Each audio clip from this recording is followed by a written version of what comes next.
¿qué tal? ¿Cómo estáis? Bienvenidos a Economía para quedarte sin amigos. Hoy no hablaremos de su ego, de su mala vida o su mala salud, de los enormes forúnculos que le martirizaban. Esto, la miseria de la existencia, decía él, casi justifica la mala leche que al parecer tenía. No contaremos que fue copresidente del club de la taberna de su pueblo natal. Antes del puño en alto, fue el codo arriba. No hablaremos de que declinó trabajar dando clases particulares para mantener a su familia, pero sus hijos recibían las suyas, de piano por ejemplo, siempre pagadas por amigos y familiares. Vivió toda la vida de las rentas de los demás. Como la causa era la causa, no le importó recibir dinero de un pariente cuyo apellido les sonará: Phillips. Se casó con una noble, Jenny, que pasó junto a su marido, nuestro protagonista, las de Caín, en una habitación de Londres. De 7 hijos, sobrevivieron 3. Como un mesías, su misión era revolucionar este mundo a costa de todo el mundo. El marxismo es una religión fallida, pero que han ensayado al menos 60 países. Me decía en 2018 Antonio Escotado, me fui hasta su casa de Galapagar, con motivo del segundo centenario del nacimiento de Karl Marx, que el marxismo sí ha tenido algo positivo. Por haberle metido el miedo en el cuerpo a todos los caciques y jerarcas que reinaban en el mundo, y les ha metido miedo y ha obligado a los liberales a ser liberales y a los demócratas a ser demócratas. Y que en ese sentido su más grande contribución a la historia universal es obligar a las democracias liberales a ser democracias liberales. Bueno, a ver, ¿qué va a pasar hoy? Hoy nos vamos, a ver, en nuestro esquema de perder amigos. Hoy lo que pasa es que no tenía claro viniendo si perder amigos por un lado o por otro. Si perder amigos tratando de defender o de promocionar yo diría, al filósofo más importante de los últimos 2 siglos, yo casi diría de la historia. ¿Tanto ha vivido nuestro invitado? No, nuestro invitado no. Era vampiro. Pero el tema del que vamos a hablar, sí, yo diría que es el filósofo más, no sé si importante, relevante, impactante, o al menos que ha tenido más influencia práctica en la historia. Está Walt Disney y luego... Pues puede ser. Pero, porque vamos a hablar de Karl Marx, tiene muchos odiadores, pero también tiene muchos seguidores, y nunca ha habido ningún filósofo, porque casi todos los filósofos se han planteado la sociedad ideal, cómo crearían ellos una sociedad ideal, pero yo creo que ninguno ha conseguido llevarla a la práctica. No ha habido así una república así platónica o con los principios que defendía Aristóteles, y sin embargo, o han sido cosas muy lejanas. Sin embargo, este lo ha conseguido, Karl Marx. Así que hoy vamos a preguntarnos qué hay alrededor de esa figura. Me imagino que eso nos generará, pues eso, muchos odiadores, esperamos que alguno que no nos odie tanto, y lo vamos a hacer pues porque es, yo creo que el acontecimiento editorial del año en materia económica. Así es, y para el autor de sus últimos, 5 o 6 años, Juan Ramón Rayo, ¿qué tal? Bienvenido. ¿Qué tal? Muchas gracias por la invitación. Enhorabuena por este libro. Sí, enhorabuena porque me quito un peso de encima, efectivamente, de lectura y de escritura, como decías. Y el editor, ¿no? Porque supongo que habrá sido una tortura. Los editores especialmente, sí, yo creo, no se lo he puesto fácil porque las correcciones, recorrecciones y sobrecorrecciones, pues vuelven loco a cualquiera, especialmente a los editores. ¿Ya está en marcha? Nos ha traspasado el peso a los demás, iba a decir. Porque quien no lo conozca, pues son 2 tomos de 1200 más o menos y 500 largas páginas, casi 600, que yo hoy... Pues y que la segunda edición va a tener más páginas, ¿no? Tiene alguna más, sí. ¿Ah, sí? Sí, se lo consienten todo a Rayo. Va a salir la segunda en 2 semanas y aún no sé cuántas, pero probablemente unas 20-25 páginas más. Pues yo los traía hoy en la mochila para tenerlos aquí y digo, el peso nos lo ha encalomado a los demás. Bueno, digo yo que Marx está más en la línea fantasía Disney o más en la ciencia. Bueno, Marx pretendía estar absolutamente en la ciencia y de hecho, como decía Domingo, ha llevado a la práctica sus ideas, pero es que su filosofía era una filosofía práctica, o así lo vendía él. Hay la famosa frase de que los filósofos simplemente se han dedicado a pensar el mundo hasta el momento, pero lo que hay que hacer es transformarlo, y transformarlo a través de la acción política inspirada en esa transformación de la concepción de la realidad que consigue Marx o pretende conseguir Marx con sus ideas, ¿no? Básicamente, Marx, ¿para qué escribe El Capital? Para iluminar a la clase trabajadora, para explicarle a la clase trabajadora cómo es realmente el capitalismo, cuál es su posición dentro del capitalismo y cuál es su rol en la historia a la hora de derribar el capitalismo y de traer el comunismo, ¿no? Pretende ser algo así como la conciencia del proletariado hecha obra, para que el proletariado tome conciencia de sí mismo cuando cada uno era un trabajador por su cuenta, por sus riesgos, sin tener mentalidad de clase para sí, y eso es lo que pretende hacer Marx y lo que consiguió. Otra cosa es si consiguió revelar un movimiento real de la historia que estaba subyacente, que estaba ahí, al margen de que él lo escribiera o si realmente lo que hizo fue, como sugiero en algunas partes del libro, envenenar. De hecho, él en ocasiones utiliza ese término, que hay que envenenar a la clase trabajadora contra la clase capitalista, engañar, manipular a los trabajadores para que vean una realidad distorsionada y en función de esa visión distorsionada de la realidad conducirles a un escenario político que fue desastroso.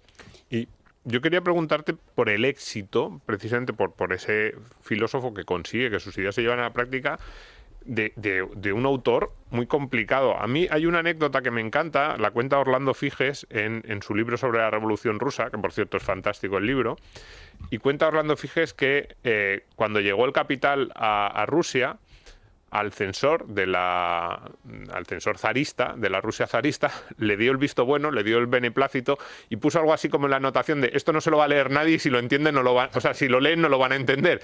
Que entonces dice Figes, esto es muy antimarxista porque va en contra del determinismo histórico, parece que se sale, ¿no? Es un censor que dice, venga, que tire, pero es una anécdota que es bueno, graciosa, pero al mismo tiempo es realista. Es un autor complicado de leer, es duro y dices, ¿cómo puede haber sido precisamente ese autor tan duro, complicado de leer, el que más ha generado esos movimientos de masas y el que más ha traído precisamente, el que más ha conseguido llevar a la práctica unas ideas que en el papel son complejas? ¿Ha ganado la batalla cultural? Sí, a nivel mundial. Sí, aunque un marxista te diría que no es que haya ganado la batalla cultural, sino que la batalla material estaba ganada y la cultura simplemente pues se adaptó a las condiciones materiales subyacentes y que por tanto Marx, bueno, pues es una especie de instrumento de la historia para impulsar la historia en la dirección en la que estaba orientado.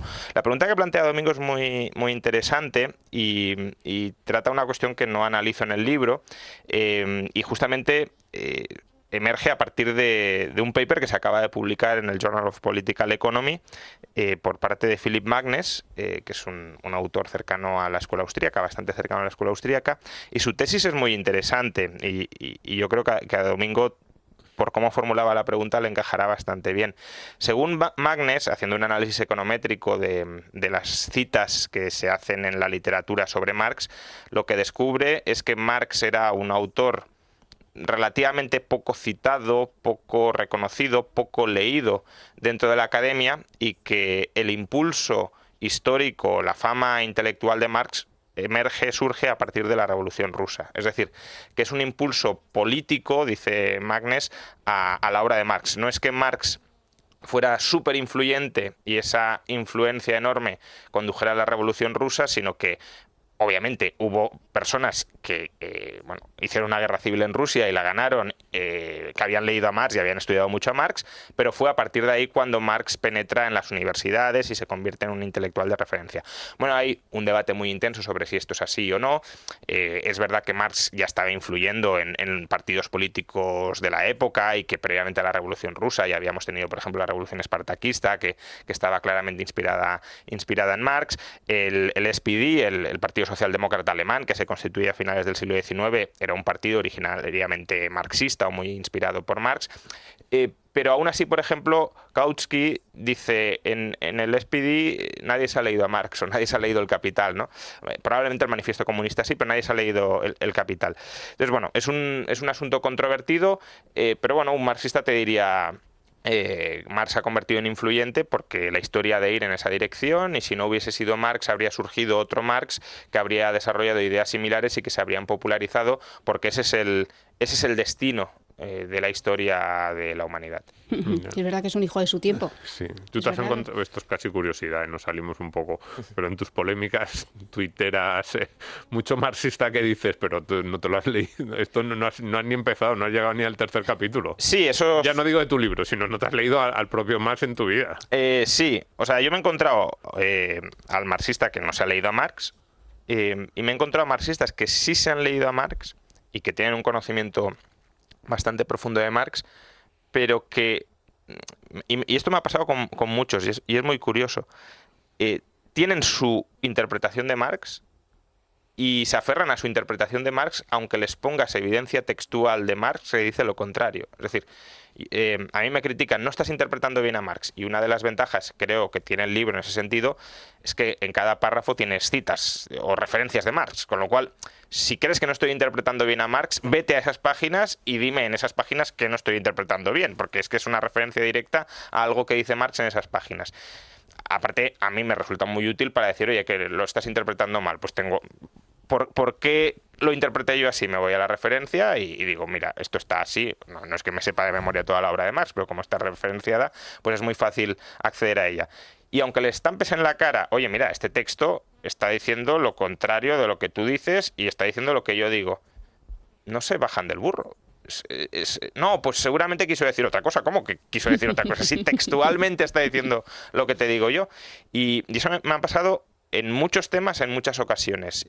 Gente que tal vez haya leído a Marx, pero sobre todo haya leído interpretaciones que otros han hecho de Marx, se queda con la interpretación o se queda con aquello que considera correcto y coherente, porque a veces el tema es, si Marx dijera eso que tú dices, estaría equivocado. Entonces, claro, no podemos considerar que Marx está equivocado.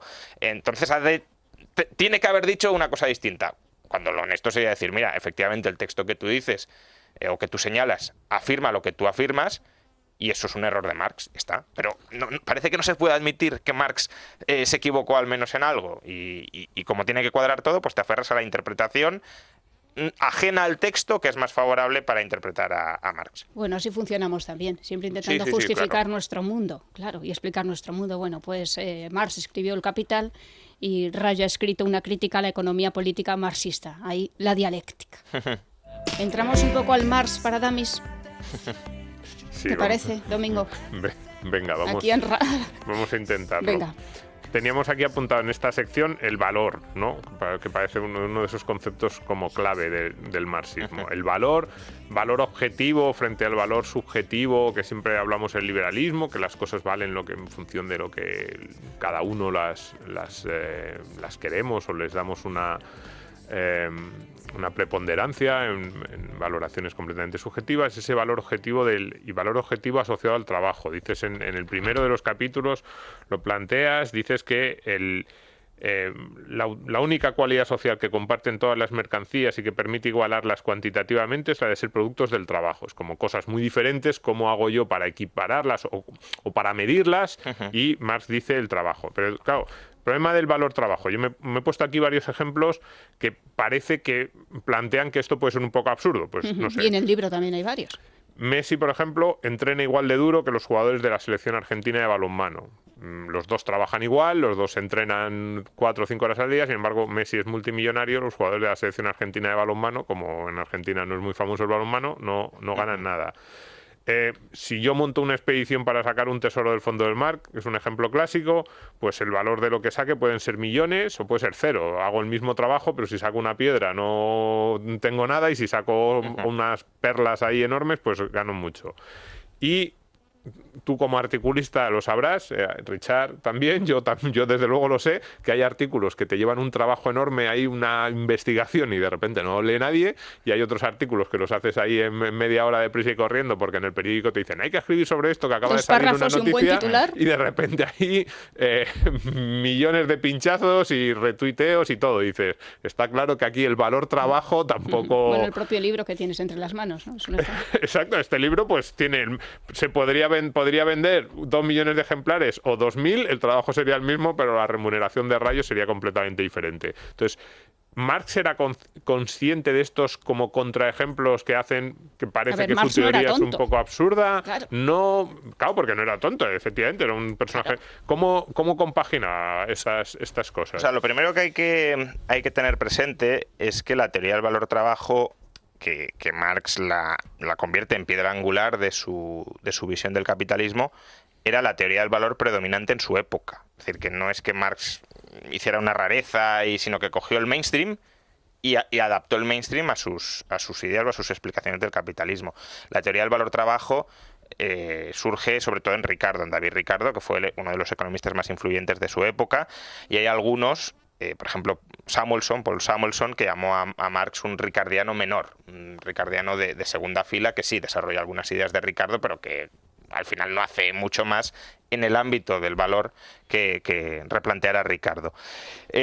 A ver, ya de entrada Marx es consciente de que la teoría del valor-trabajo, su teoría del valor, no es aplicable a todos los contextos, porque él dice, yo solo voy a hablar, o la teoría del valor solo es aplicable a mercancías reproducibles a través del trabajo humano. Es decir, aquellas mercancías que no podamos replicar competitivamente en el mercado no entran dentro del ámbito de su teoría del valor. No sé, un Picasso. Pues un Picasso no vale en función de las horas que ha tardado Picasso en pintarlo, porque a lo mejor ha hecho un garabato y vale millones, como decíamos. Pero como nadie puede replicar ese Picasso, el valor pues depende ahí totalmente de la demanda. Ahí sí. Ahora, imaginemos un ordenador que se puede fabricar en un tiempo promedio, o en una fábrica, o en otra, o en aquella. Claro, si alguien intenta pagar más por ese ordenador del coste al que se puede producir, otros empresarios competitivamente en el mercado aumentarán la oferta y colocarán su precio hasta su coste. Y eso es un mecanismo que sí opera en el mercado y sí es correcto. Es decir, la teoría del valor-trabajo, en un entorno o con unas hipótesis muy restrictivas y muy reduccionistas, podría ser cierta. Es decir, ¿cuáles son esas hipótesis? Mercancías plenamente reproducibles.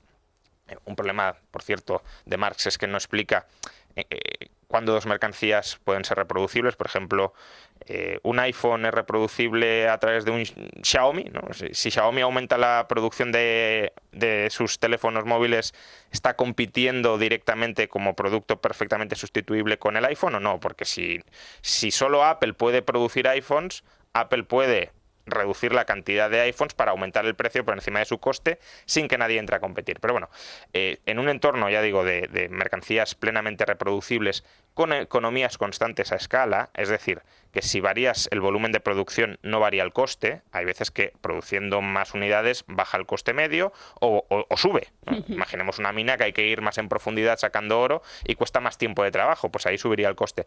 Con lo cual, la demanda ahí ya influye en cuál es el valor. Y sobre todo, si los productores no tienen preferencias, porque esto también es importante, a lo mejor yo puedo ganar más trabajando de albañil, pero si no me gusta trabajar de albañil, renunciaré a más remuneración para trabajar de poeta, por ejemplo. Y entonces, si no hay suficiente gente, imaginemos que los albañiles cobran un salario muy alto, más de lo que cobran los poetas, pero trabajan las mismas horas. Y la complejidad del trabajo es la misma, porque este es otro tema en el que no vamos a entrar, porque si no ya, pero Marx sí distingue entre complejidades de trabajo. Imaginemos, misma complejidad, pero uno gana más por hora que el otro. Lo lógico sería que los poetas se convirtieran en albañiles para ganar más, y entonces se nivelaría el valor generado en términos promedio por hora. Pero claro, si los poetas dicen, yo es que prefiero ganar menos y ser poeta que no albañil, pues entonces no se nivelaría y podrías tener distinto valor creado por hora, aunque el valor, según Marx, es hora de trabajo, ¿no? Horas de trabajo entre las dos profesiones. Entonces, hay toda una serie de supuestos que en el libro los voy analizando que hombre, si fueran ciertos, la teoría del valor-trabajo tendría sentido, o podría tener sentido. Porque es una teoría no del valor como lo entendemos los liberales, del valor subjetivo de cómo apreciamos nosotros las cosas, sino de la determinación de los precios de equilibrio en el mercado. Pero claro, cuando esos supuestos que no son realistas los abandonas, pues necesariamente la demanda, la subjetividad, las preferencias terminan influyendo de manera decisiva sobre el precio de equilibrio. Otro de los puntos angulares de Marx es la clase social, el invento de la clase social. En el año 2018, en uno de los aniversarios del nacimiento de Marx, estuve hablando con Antonio Escotado y le pregunté pues precisamente por ello, y si quieres, Rayo, escuchamos lo que me contaba. Tiene tal mala fe que no llama clase social a la clase social. Lo que él llama clase social son castas. Y es lo que acaba de desaparecer desde el Renacimiento. Es decir, en vez de haber la inmovilidad de la cuna, donde tú si nacías villano, te morías villano, y si nacías noble, morías noble, eso fue sustituido por la sociedad comercial. O sea, la obra de la burguesía fue crear clases sociales móviles, donde la suerte y el mérito influían. Pues bueno, la inaudita caradura de este hombre es hablar de que, enunciar que el progreso es algo realizado a través de una lucha de clases, cuando él no está hablando de clases, está hablando de castas. ¿Coincides, Juan Ramón? Bueno, lo primero es que Marx utiliza mucho el término clase social y efectivamente es central en su obra. El motor de la historia es la lucha de clases, pero Marx no tiene una teoría de las clases sociales. De hecho, como sabéis, Marx solo autorizó la publicación en vida del primer volumen del Capital, el segundo y el tercero los editó Engels. ¿Póstumos? Póstumos. Es una edición, por lo visto, bastante fiel a la realidad, porque sí tenemos los manuscritos originales de Marx y los han cotejado y más o menos hizo un muy buen trabajo. Había dudas de si Engels había manipulado o había puesto de su parte. No, es más o menos lo que escribió Marx. Yo creo que le admiraba profundamente. Sí, no. Engels era un siervo moral absoluto de Marx. Si uno lee la correspondencia privada, llega a unos niveles que uno siente verdadera lástima por Engels de cómo puede una persona estar tan anulada frente a otra, ¿no? Pero bueno, en el tercer volumen del Capital concluye con un capítulo de las clases sociales cuando va a exponer su teoría de que es una clase social y está inacabado. Es decir, escribe página y media y dice, bueno, ahora vamos a definir las clases sociales y termina ahí. O sea, no da una definición como tal de clase social. Pero bueno, más o menos se puede reconstruir qué entendemos por clase social y básicamente lo que entiende Marx implícitamente por clase social o las clases sociales vienen determinadas, mejor dicho, por la estructura de la propiedad privada de los medios de producción.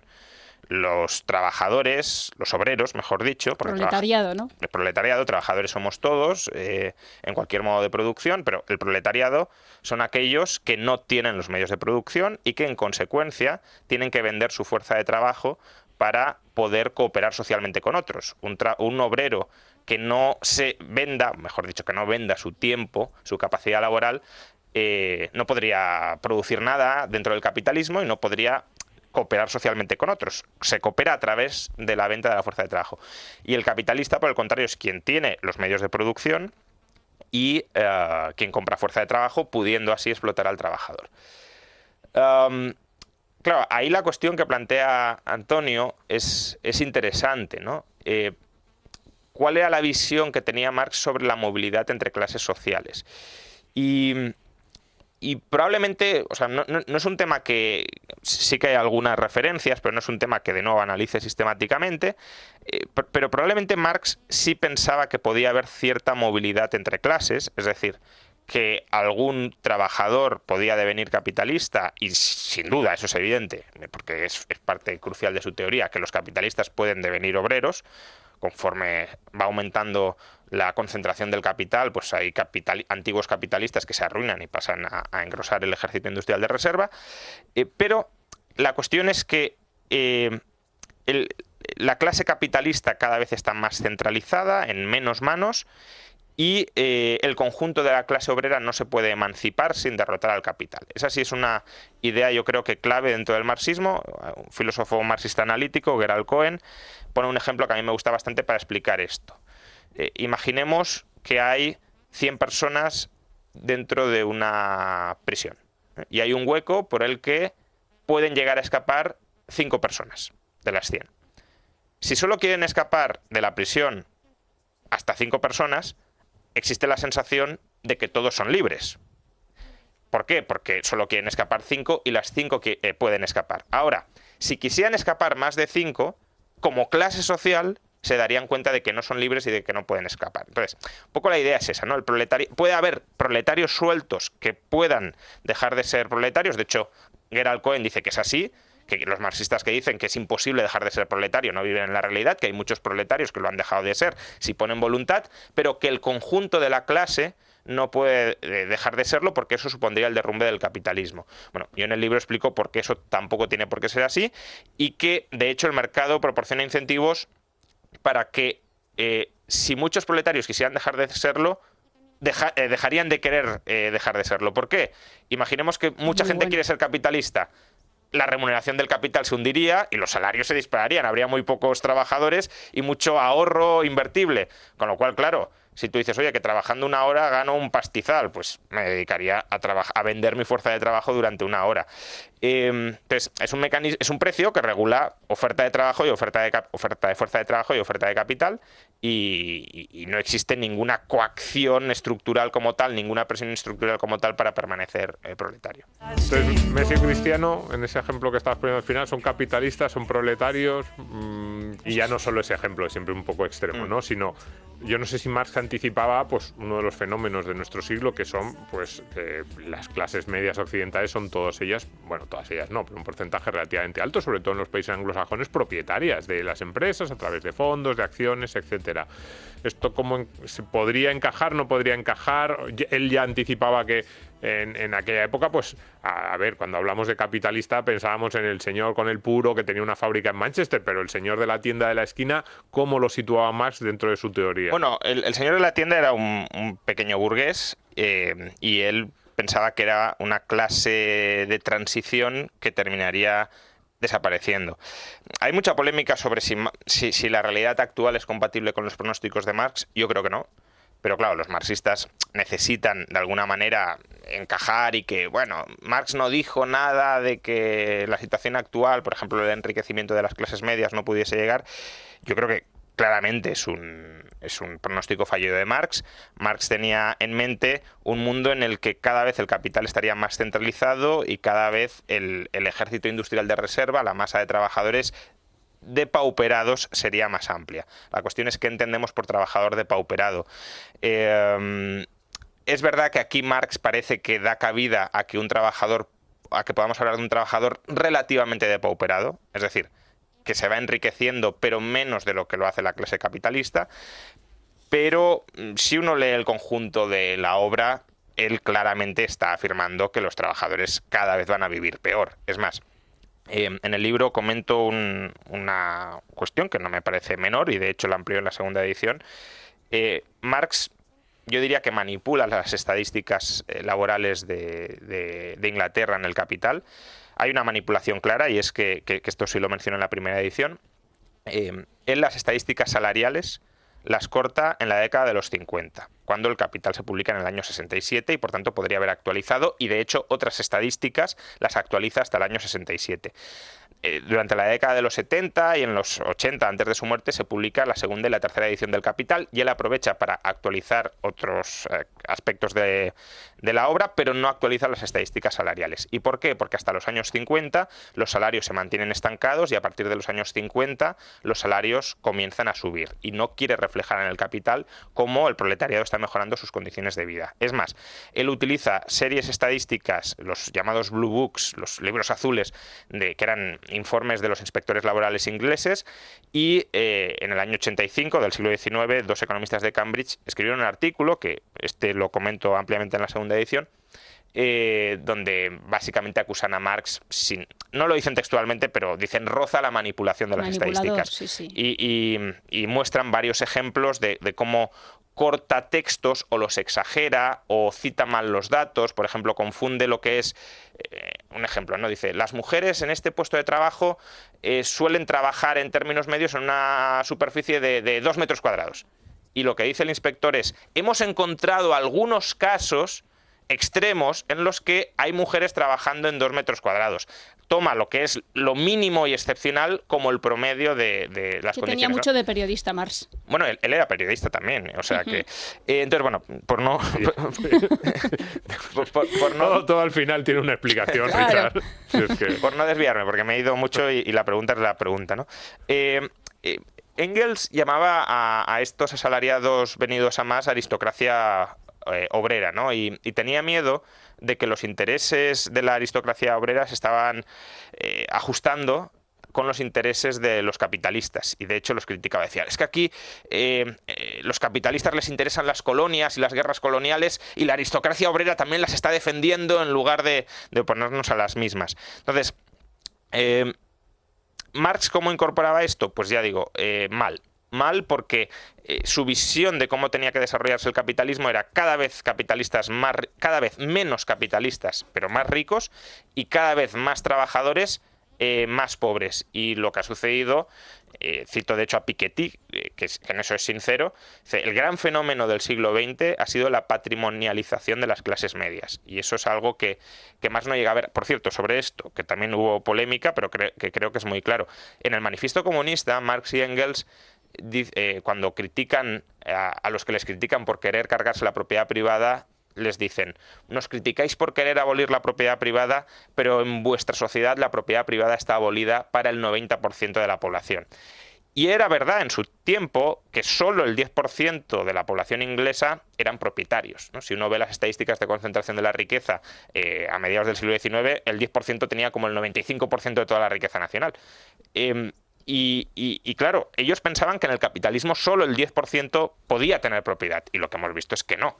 Que de hecho también muestro estadísticas de la evolución de la riqueza en Reino Unido, y se ha desplomado la riqueza del 10% desde el 90-95% hasta el 60%, sigue siendo alta, pero ha caído 30 puntos, y en cambio el resto de la población, sobre todo el que va del percentil 40 al 90, lo que llamaríamos clase media, que tenía 0, pues ahora posee 30 o 35% o 40% de la riqueza nacional, ¿no? Entonces, claro, todo eso... Una riqueza que además ahora es más grande, con lo cual mayor, claro. esa Claro, riqueza claro. que tiene esta gente es... Claro, ahora una persona de clase media tendrá más que riqueza que el 10% más rico entonces, ¿no? Entonces, claro, yo creo que eso, si uno lee el conjunto de la obra de Marx, es incompatible con su teoría, aunque es verdad que él en ningún momento llega a decir, probablemente cubriéndose las espaldas, si ocurriera esto, eso falsaría mi teoría.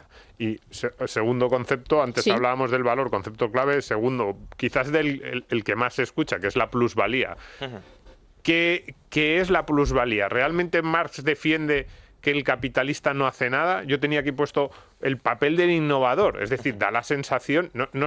es cierto que hablamos en un mundo desde el punto de vista, sobre todo los productos de consumo, mucho menos sofisticado que el actual, porque tú ves a Steve Jobs y ves un iPhone y dices, está claro que aquí hubo alguien que se le ocurrió una manera de hacer las cosas diferentes, o Inditex, que es que ya ni siquiera es el producto es diferente, lo que es producto es, o sea, lo que es diferente es como la cadena de distribución, cómo se pone en 15 días en todas las tiendas del mundo una prenda nueva y ese tipo de cosas. Marx a esto no le daba valor, creía que esto no era trabajo, que no era remunerado. ¿Cómo encaja la plusvalía en estas ideas que en la actualidad nos parecen evidentes, pero que parecen contradecir el concepto, uno de estos conceptos clave? No, a ver, él al trabajo del capitalista como gestor, como administrador, como directivo, sí reconoce que ese trabajo, en la medida en que sea socialmente necesario, genera valor. Básicamente, para entender qué considera Marx que genera valor o no, no es exactamente así, pero una primera regla aproximada sería, si lo que hace esa persona se seguiría haciendo en el socialismo, eso es trabajo necesario. Si lo que hace esa persona no se haría en el socialismo, entonces eso es trabajo innecesario y no genera valor. No es exactamente así, pero es una regla bastante aproximada. Entonces, el capitalista que trabaja en la empresa, para Marx sí genera valor. Ahora, no toda la plusvalía sería atribuible al capitalista por esa tarea. ¿Y por qué? porque él dice, bueno, ya hay capitalistas que subcontratan las labores de administración en los directivos y eso tiene un salario. Entonces, si sigue quedando plusvalía, esa plusvalía no es explicable por eso. Y efectivamente hay una parte de la plusvalía que no es explicable por las labores de dirección o de gestión o de administración. Tú has mencionado el tema de la innovación, que es ligeramente distinto porque ya no es solo gestionar el día a día, sino crear nuevos productos. Eso Marx lo metería dentro de lo que hoy llamaríamos situación de desequilibrio. Es decir, es verdad que el innovador, ya sea al bajar el precio, bueno, al bajar el tiempo de trabajo socialmente necesario para producir un producto, obtiene ganancias extraordinarias, y esas no las niega Marx. Sí que hay ganancias extraordinarias. Lo que pasa es que luego llega la competencia, las diluye y volvemos al caso del coste promedio, y ahí la innovación también, eso es cierto, es correcto más o menos, no genera ganancias perdurables si no sigues innovando continuamente. Ahora, el gran error para mí de Marx en la plusvalía también ese, porque yo creo que Marx no reconoce todo el potencial generador de valor, de aumento de la productividad que puede lograr una persona, incluso de manera estructural, innovando. Pero el gran error estaría en lo que llamaríamos, o podríamos llamar, la plusvalía en su sentido más estricto. Es decir, la remuneración que obtiene el capitalista como rentista pasivo. Es decir, yo aquí proporciono financiación y con esa financiación vosotros trabajáis y generáis valor para mí, ¿no? Eso es lo que a Marx no le encajaba de ninguna manera. Si es el trabajo lo que genera el valor... No le encajaba y le parecía injusto. Un robo. Cuidado, Ni siquiera es cuestión de injusticia. El tema de la injusticia y el marxismo hay que tratarlo con mucho cuidado porque Marx se consideraba un antimoralista. Decían que cuando le hablaban de moral se ponía a reír a carcajada limpia, porque la moral para él es, bueno, ideología, es un subproducto de las condiciones materiales y cada época, cada modo de producción tiene su propia moral que legitima, pues en el capitalismo, sí, pues existe la moral burguesa que legitima el derecho de propiedad privada, etcétera, ¿no? El liberalismo, nuestras ideas para Marx serían un subproducto de la época para consolidar lo que hay. Entonces, él no razonaba en términos morales. De hecho, cuando Proudhon, por ejemplo, le critica la esclavitud, Marx llega a defender la esclavitud. Dice, la esclavitud tiene un lado bueno y tiene un lado malo. El lado malo lo vemos todos, pero el lado bueno es que sin esclavitud Estados Unidos no se habría convertido en una potencia industrial y hoy el mundo no sería tan desarrollado, tan civilizado como lo es gracias al desarrollo de Estados Unidos. Entonces, luego, es fundamental, es fundamental porque hoy en día no se hace esa lectura de Marx. Bueno, yo creo que hay marxistas que sí la hacen. Obviamente el que no se ha leído a Marx e intenta de alguna manera como... bueno, lo que podríamos llamar a lo mejor izquierda woke, influida por el justicia marxismo, social. De justicia social, claro, ahí no, vamos, sería totalmente contrario. De todas formas, yo en el libro también explico que Marx sí tenía una moral. De hecho, el término explotación, por ejemplo, no es casual. Es más, esto también lo dice Gerald Cohen, que es un filósofo que a mí me gusta bastante cómo explica Marx y cómo razona sobre Marx. En los Grundrisse, que es como el borrador del Capital, una especie de borrador del Capital, Marx califica la explotación como un robo. Entonces, claro, dice Cohen, un robo todos lo entendemos como tomar aquello que no te pertenece y, por tanto, como algo injusto. Entonces, a menos que Marx quisiera decir que los robos no son injustos o que no son evaluables moralmente, Marx estaba emitiendo un juicio moral, y si emite un juicio moral es que tiene una moral. Entonces, yo lo que digo en el libro es que Marx no quería someter su propia moral a la crítica y por eso la camufló como el movimiento de la historia, como ciencia, cuando en realidad, claro, que merece una crítica independiente. Pero bueno, me he desviado. Marx considera que la financiación, el capitalista que meramente financia y obtiene rentas, es el explotador puro, ¿no? El parásito. Él, de hecho, lo califica en varias partes de parásito, incluso de vampirismo, ¿no? Está absorbiendo el trabajo muerto, que es los medios de producción de los que es propietario el capitalista, parasita, vampiriza, se come al trabajo vivo que proporciona el obrero. Y eso es lo que a él no le encajaba en absoluto. ¿Cómo puede ser que si el valor lo genera el trabajo, quien no trabaje obtenga parte del PIB, ¿no? Obtenga parte del Producto Nacional? Para Marx, si no hubiese explotación, las rentas del capital en su sentido estricto deberían ser cero. El PIB debería ser todo rentas del trabajo, incluyendo el trabajo directivo. En el libro explico que la financiación es algo absolutamente indispensable en cualquier modo de producción para producir, y por tanto es algo que debe ser remunerado per se, cuando contribuye obviamente a generar producción valiosa, pero como el trabajo. Marx también dice que no todo trabajo genera valor, trabajo que no produce nada útil no genera valor, o el trabajo superfluo no genera valor. De la misma manera habrá financiación que no genere valor, pero la financiación que sí se oriente y sí consiga generar mercancías útiles, claro que es un factor de producción al nivel del trabajo. Un trabajador no puede producir si no financia el proceso productivo en el que está trabajando. Y financiar significa estar dispuesto a esperar hasta que llegue la producción, hasta que concluya el proceso productivo, y asumir los riesgos que son inherentes al proceso productivo. Y lo que explico es, la financiación no la tiene por qué proporcionar el capitalista. La financiación la puede proporcionar el propio trabajador. En las cooperativas así sucede. Claro. Pero claro, si esa financiación la proporciona el capitalista y no el trabajador, obviamente el capitalista recibirá una remuneración por ese servicio que proporciona.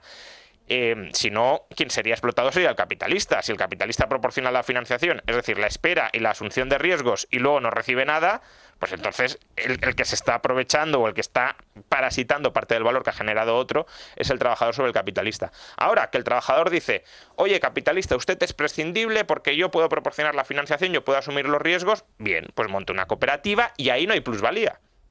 La plusvalía es el pago por el suministro de financiación, que es imprescindible para desarrollar cualquier proceso productivo. Mira, Escotado también hablaba de la plusvalía. No existe. O sea, Marx lo ha intentado poner en el tomo 1 dentro de la álgebra del capital, que se llama, lo ha intentado cuantificar de manera que se puede dividir, restar, multiplicar, pero no es cierto, porque no se puede cuantificar en ningún caso. Es decir, es un pseudoconcepto, no existe. La proporción que según Marx le quita el capital al obrero no es un número. No es un número. Es decir, no tiene perfiles cuantitativos. No lo vas a encontrar ni en Marx ni en ningún otro. Es gracioso.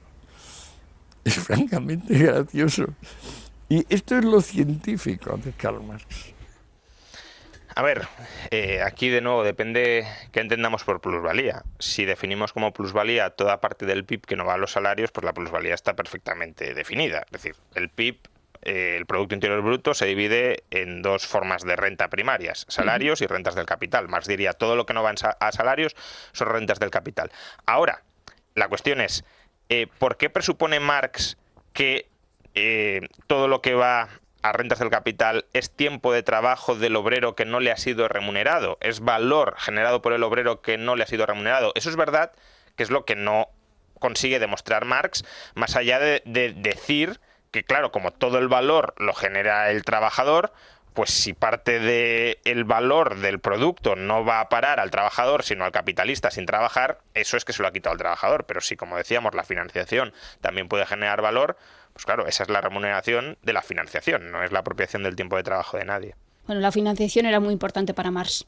¿Qué hubiera hecho sin la financiación de sus amigos? ¿Y qué opinaría Marx de los nuevos marxistas? Es decir, desde la caída del muro, el muro parece la constatación del marxismo. Y lo que ocurre es que va mutando. Entonces, y va perdiendo peso. Hablando de peso, que decíamos hoy, va perdiendo peso la propia obra de Marx, y yo no sé si va quedando como una especie de icono o de recordatorio. Entonces, mi pregunta sería doble, ¿son los nuevos marxistas realmente? ¿O se han olvidado de lo que defendían los marxistas de los años 20, los años 30? Y en segundo lugar, ¿qué opinaría Marx de esta nueva extrema izquierda que le reivindica, pero no sé si le reivindica del todo? Es decir, si se encontraba Marx con un tipo de pelo con el pelo color fucsia que dice que es pansexual y que él está aquí para liberar a los colectivos oprimidos, Marx, no sé si se le llevaría bien, mal con él, si le diría no tienes ni idea, si diría tú eres en realidad una desviación de la sociedad capitalista y eres un ejemplo de una sociedad pervertida que contra la que yo luchaba. ¿Cuál sería el encaje de Marx en esto? O sea, tengamos en cuenta que ya Marx, en los últimos, no sé si es una carta del año 81, no recuerdo exactamente la fecha, pero una de las cartas cercanas a su muerte ya decía: yo no soy marxista, si por marxista entendéis todo lo que se está cociendo en los círculos intelectuales de su época, que ya eran más o menos fieles a lo que había escrito Marx. A ver, gran parte de los debates que tenemos hoy y que muchas veces capitalizan personas que se consideran marxistas o afines al marxismo son debates que podríamos llamar posmateriales o posmaterialistas. Es decir, no se está debatiendo sobre las cuestiones de comer y la distribución del Producto Interior Bruto, sino pues sobre inclusividad social, sobre identidad personal, sobre formas sociales. Y todo eso, claro, no es que no haya una dialéctica ahí, claro que Marx reconocería que hay una dialéctica en todos esos procesos, porque hay dialéctica en todo, básicamente, pero el proyecto filosófico y político y económico de Marx no es ese. El proyecto de Marx es la lucha de clases entre capitalistas y trabajadores por la toma de control de los medios de producción y el cambio de modo de producción. A lo mejor lo que les diría Marx es, en una sociedad comunista, todos estos problemas de inclusión o de identidad no se darían. Pero él no centraría la lucha en ninguno de estos aspectos de la justicia social de los que hablábamos antes, ni mucho menos. Para Marx no puede haber reforma social, digámoslo así, sin cambio en las condiciones materiales. Y por tanto lo esencial es cambiar esas condiciones materiales. ¿Y tú crees que va a haber? Porque mi apuesta es que va a surgir, de hecho ya en algunos, grupos o colectivos un poco más radicales en redes sociales, yo empiezo a ver algo de que va a surgir, mi apuesta es que va a surgir como una especie de marxismo puro, y que algunos de estas, tendencias de la extrema izquierda de los últimos años las va a denunciar como desviaciones de capitalismo, que va a decir, no, es que vosotros centrándoos en estas memeces o en estas cosas que no tienen importancia, estáis perdiendo de vista lo fundamental, que es el asalto al poder, la toma de los medios de producción y el reparto equitativo de la riqueza. El capitalismo os ha engañado, o vosotros mismos ni siquiera os ha engañado, sino que vosotros mismos sois capitalistas diciendo que sois marxistas para hacerle el juego a los marxistas. Sí, serían un subproducto ideológico del capitalismo para que la clase obrera no tome conciencia de sí misma, sino que se mantenga dividida y con batallitas que no tienen que ver con la lucha de clases en sí misma, ¿no? Con la lucha de clases entre capitalistas y trabajadores. Sí, ya hay marxistas que denuncian esto. En España quizá el grupo más conocido que suele hacerlo es el Frente Obrero, que bueno, básicamente si tú les escuchas en materia pues, de identidad sexual, de género, etcétera, pues casi no se diferencian demasiado de Vox en el discurso que tienen al respecto. Luego, claro, quieren nacionalizar los medios de producción y todo esto, pero son muy duros y muy críticos con todos estos debates y efectivamente los consideran pues una especie de degeneración de la sociedad burguesa. O sea, no es que sean anti-homosexuales ni nada parecido, no estoy diciendo eso, pero sí consideran que toda esta degeneración de la izquierda que ha ido buscando otros campos de batalla que no son el material, el estrictamente material, eso debería ser completamente erradicado, debería desaparecer y los obreros deberían unirse con el objetivo fundamental, que es tomar el control de los medios de producción. Ese es el gobierno que promulga Marx, el del proletariado. Es decir, si hubiera convivido con Lenin, no sé lo que habría pensado de Lenin. Ese es un debate bastante interesante, porque hay muchos marxistas que sostienen que el leninismo y el stalinismo no encaja realmente con el marxismo, que es una desviación del marxismo, una mala interpretación del marxismo. Yo en el libro, es verdad que Marx no desarrolla de nuevo una teoría sistemática sobre el socialismo y sobre el comunismo, pero a lo largo de su obra sí va dando bastantes detalles sueltos, y en el capítulo 7 del libro, algo que no he aclarado es el libro tiene 2 volúmenes, 2 tomos, y cada capítulo de un tomo se corresponde más o menos en el otro tomo con la crítica, ¿no? Yo recomiendo esa lectura. Es una posible lectura, es decir, el capítulo 1 del tomo 1 expone la teoría del valor de Marx, tal cual, y el capítulo 1 del tomo 2 critica la teoría del valor de Marx. Pues bien, en el capítulo 7 de los 2 tomos, ¿no?, que expongo la teoría del socialismo o reconstruyo la teoría del socialismo de Marx, y en el capítulo 7 del segundo tomo la critico.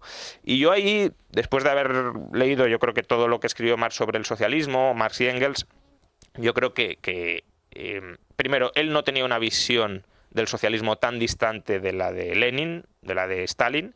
Él abogaba por estructuras de planificación centralizadas. Lo que pasa que decía, bueno, esto tampoco es tan grave para la libertad porque al final es una cuestión meramente administrativa, algo así como el ama de casa que gestiona la economía doméstica, ¿no? Entonces, bueno, no afecta a la libertad individual, sino que tenemos que tomar decisiones técnicas, que son las que son, y las tomará un gestor y punto. Entonces, no tenía una visión muy distinta de la de Lenin. Por cierto, hay un debate, bueno, no es un debate como tal, es Marx comentando la obra de Bakunin, pero se reconstruye como un diálogo muy interesante, porque Bakunin le está diciendo, tu sistema llevará al totalitarismo, llevará a la supresión de la libertad. Y Marx dice, no, esto es como un concejal de una aldea gestionando pues asuntos locales, no hay ningún problema. Y Bakunin insiste, no, esto es totalitarismo, etcétera. El anarquismo, sí. Claro. Y Kolakowski, que es uno de los mejores filósofos que ha entendido el marxismo, dice, cuando se suele decir que era imposible anticipar que el marxismo degeneraría en leninismo, nunca olvidemos que los anarquistas del siglo XIX ya lo anticiparon y ya lo advirtieron. Por tanto, no es verdad que no se podía anticipar. Entonces, como digo, yo creo que Marx no tenía una visión del socialismo, entendido aquí como primera etapa del comunismo, ¿no? Aunque esa no es una terminología que usa Marx, pero bueno, para... El socialismo del 36 en España. Sí, es decir, la dictadura del proletariado, para entendernos. La dictadura del proletariado que concebía Marx no es nada distinta o no es demasiado distinta a lo que implantó Lenin y posteriormente Stalin.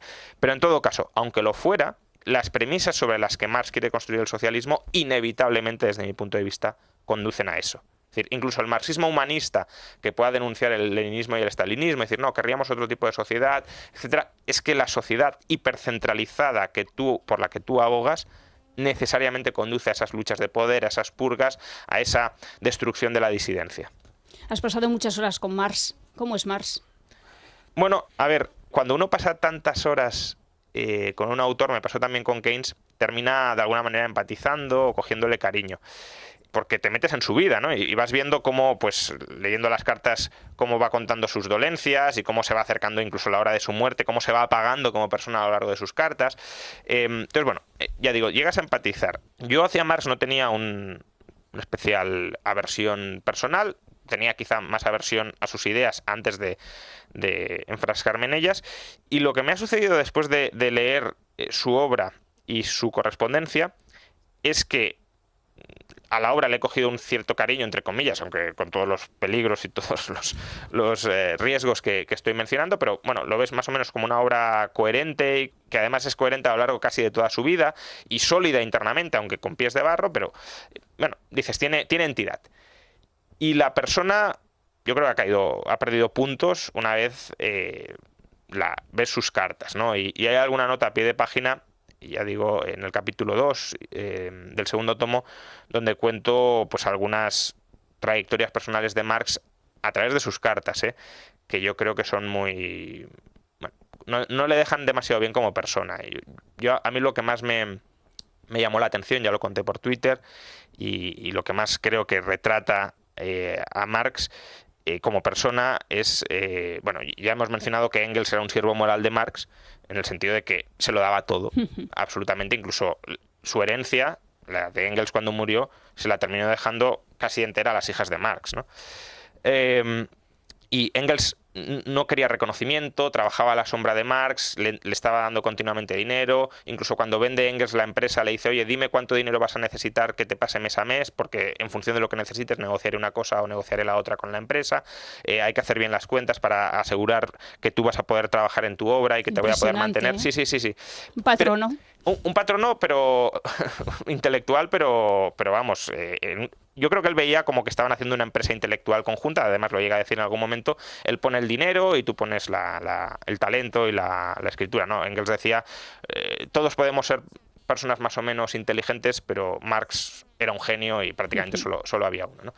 Entonces, con ese nivel de sumisión, y Marx tuvo muy pocos amigos en vida porque terminaba rompiendo con casi todos, tuvo 2 o 3, 4, pero desde luego Engels era el gran amigo de su vida. Pues bien, en el año 63, si no recuerdo mal, Engels, no vivían en la misma ciudad, le escribía a Marx, se carteaban mucho, y dice, mi esposa, llevaban alrededor de 14, 15 años casados, ha muerto, ha fallecido. Y Marx, en la carta de réplica, de respuesta, le dice, oh, cuánto lo siento, ojalá se hubiese muerto mi madre, una cosa un poco tétrica también, porque estaba siempre pensando en a ver cuándo cobraba la herencia. Dice, tal cual, necesito dinero. O sea, en la misma carta en la que le tendría que dar el pésame, primer párrafo un pésame así un poco impostado, y el segundo, oye, que tenemos apuros, empatía, vamos. Tenemos apuros en casa. Y Engels le contesta frío. Sus cartas siempre eran muy cariñosas, muy amigables, le contesta frío, se nota en la carta y le dice, ya te dije que no, ahora mismo no tengo dinero para dar, aún así, si necesitas de verdad el dinero, vamos a estudiar opciones de financiación, pero le viene a decir, pero no me pidas más. Y más en la siguiente carta le dice, cuánto lo siento, he metido la pata, es que mi mujer me está presionando para que te pida dinero, créeme, cuando recibí la carta estuvimos todos desolados, pero por la tarde ya los problemas financieros que teníamos y lo mezclé todo. Y Engels le vuelve a contestar, menos mal que me has dicho esto, estuve toda la semana preocupado, no querría después de haber perdido a mi mujer, perder también a mi mejor amigo. Qué bueno. Y Marx le vuelve a contestar, es que mi mujer, o sea, echándole la culpa a la mujer de no se creía que no nos estuvieses ayudando ahora económicamente y lo tuve que escribir en la carta delante de ella. Bueno, yo creo que eso retrata bastante a Marx como persona. Y luego, bueno, hipocresía también por temas dinerarios a Ferdinand Lassalle, que de cara muy amable, etcétera, le pedía dinero y luego por detrás Lassalle le dijo, oye, si necesitas dinero, pues trabaja para mí. Y más le dice a Engels, este negrata judío, en la carta, ¿cómo se atreve a decirme que trabaje para él y que mi esposa trabaje para su esposa? Bueno, pero luego, cuando fallece Lassalle, por ejemplo, le dice a su mujer, yo siempre le he tenido en la más alta consideración y nunca le he criticado en público, y 6 meses después escribió un artículo poniéndola a parir en público. Bueno, que era humano al fin y al cabo. Él era humano, sí, está claro. Entonces, y si nos sacaran a todos mensajes privados, pues, claro, pues veríamos. Pero ya digo, la carta de Engels, yo creo que más allá de que sea una correspondencia privada, lo retrata como una persona que estaba obsesionada con él, con su trabajo y necesitaba dinero y todo lo demás le daba un poco igual. De hecho, ya esto es lo último que voy a contar, cuando la FARC, el futuro yerno de Marx, le pide la mano de su hija, Marx le dice, bueno, antes de que te dé el consentimiento me tienes que demostrar que eres una persona de posibles. Iba a decir como mi abuela. Mi abuela siempre era como, pero a ver, estos chicos así, estos novios, a mí, a mis primos. ¿Tú de quién eres? No, tú un poco de estos quienes, fincas rústicas y urbanas, que decía mi madre. Vamos a ver, vamos a poner sobre... Le dice más, porque tú no pareces, le viene a decir, no pareces una persona demasiado fuerte como para trabajar en una fábrica, con lo cual, a ver cómo vas a mantener a mi hija y no me has enseñado tus cuentas, me has dicho que tus padres tienen más o menos patrimonio, pero tampoco hay un compromiso muy en firme de que tus padres te van a mantener. Todo esto hay que clarificarlo. Y dice, porque yo sé lo que significa tener una familia y dejarla de lado por centrarte en lo tuyo. Dice, yo me he casado y viene a decir que he sido feliz casado, pero si fuera ahora no me volvería a casar y me centraría únicamente en escribir y leer, porque más o menos les he fastidiado la vida por centrarme en su lucha proletaria. Que no salía del Museo Británico de trabajar y la familia le importaba. Tuvo 7 hijos y creo que sobrevivieron 3 al final. Sí, aunque bueno, en la época la mortalidad infantil era muy alta. Yo la idea de que dejó morir a los hijos, la verdad no la compro. Es una acusación muy grave, sí.